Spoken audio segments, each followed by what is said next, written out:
महीने होते हैं और हर महीने में 2 एकादशी आती है।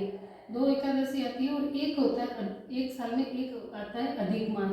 3 वर्ष बाद में एक बार आता है अधिक मास। अधिक मास में फिर 2 एकादशी आती है। इस तरह कुल मिलाकर कई बार 26 एकादशियाँ होती है। तो सभी एकादशी की पूजा विधि तो सेम होती है, परंतु उसकी कथा अलग अलग होती है। तो एकादशी के दिन हमें सवेरे जल्दी उठ करके अपने दैनिक कार्यों से निवृत्त होकर के एक चौकी लेनी चाहिए। चौकी के ऊपर हमें सर्वप्रथम पुष्प रख के और थोड़े से अक्षत रख के उस पर हमें विराजमान करना चाहिए गजानन जी। फिर विराजमान करना चाहिए लड्डू गोपाल, राधा कृष्ण भगवान और सालिग्राम जी महाराज।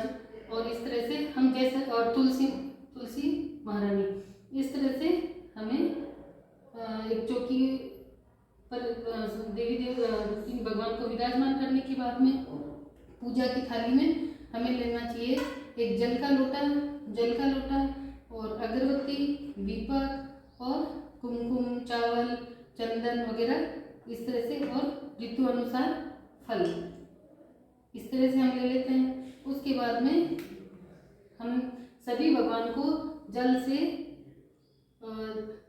भाव करते हुए कि भाई हमने नला दिया ऐसे छींटा देंगे। फिर उनको तिलक लगाएंगे। तिलक लगाने के बाद हम उनकी एकादशी माता की कथा पढ़ेंगे।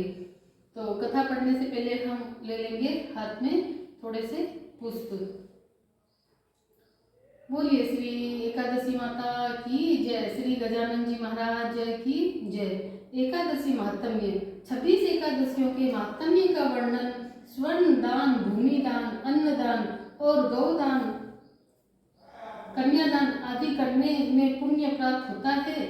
वह ग्रहण के समय स्नान दान करने से जो पुण्य प्राप्त होता है, कठिन तपस्या, तीर्थ एवं अश्वमेध आदि यज्ञ करने से जो पुण्य प्राप्त होता है, इन सब से अधिक पुण्य एकादशी व्रत रखने से प्राप्त होता है। एकादशी व्रत करने वाले के पितृ योनि को त्याग